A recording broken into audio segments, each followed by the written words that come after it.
रमज़ान अल मुबारक का महीना था। गांव की एक तंग गली में एक बूढ़ी माँ अपनी छोटी सी झोंपड़ी में रहती थी। इसका एक बेटा था जो शहर में मजदूरी करता था।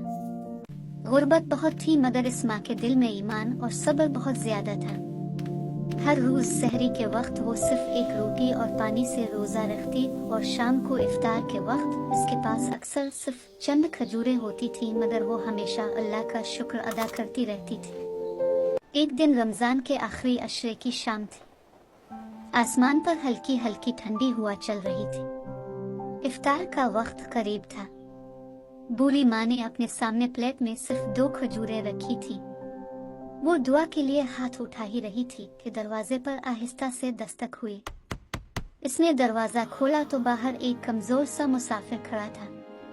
इसकी आंखों में थकन थी और चेहरे पर भूख साफ नजर आ रही थी।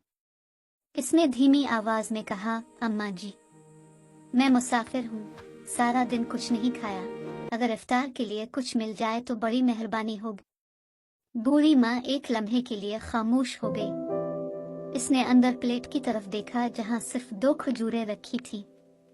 वो जानती थी कि यही इसका आज का इफ्तार है, मगर फिर उसके चेहरे पर नरमी आ गई। उसने मुस्कुरा कर कहा, बेटा अंदर आ जाओ। उसने दोनों खजूरें इस मुसाफिर के सामने रख दे और कहा, बेटा अल्लाह के नाम पर इफ्तार करो। मुसाफिर हैरान हो गया। उसने कहा, अम्मा जी आप क्या खाएंगी?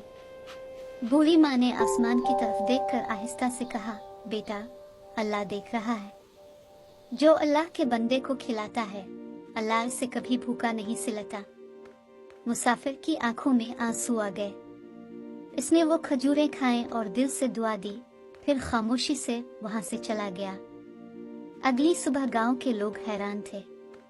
बूढ़ी माँ के दरवाजे के सामने आटे के थैले, खजूरों के डब्बे और खाने के कई थैले रखे हुए थे। किसी को मालूम नहीं था कि ये सब किसने रखा है। बूढ़ी माँ दरवाजे पर खड़ी थी। इसकी आंखों में आंसू थे मगर उसके लबों पर मुस्कुराहट थी। वो आसमान की तरफ देखकर आहिस्ता से बोली, अल्लाह तेरा शुक्र है, तो वाकई अपने बंदों को कभी अकेला नहीं छोड़ता। इस दिन के बाद वो बूढ़ी माँ हर शाम अपने दरवाजे पर बैठकर गरीबों और मुसाफिरों को इफ्तार कराने लगी। लोग कहते थे कि इसके घर में दौलत नहीं थी, मगर उसके दिल में ऐसी दौलत थी जो बहुत कम लोगों के पास होती है। रमजान ने इसके सब्र और सखावत को ऐसा बना दिया था कि इसका छोटा सा घर बरकतों से भर गया था। सबक: रमजान हमें सिखाता है कि अगर हम दिल से किसी भूखे की मदद करें तो अल्लाह हमें कभी खाली हाथ नहीं छोड़ता।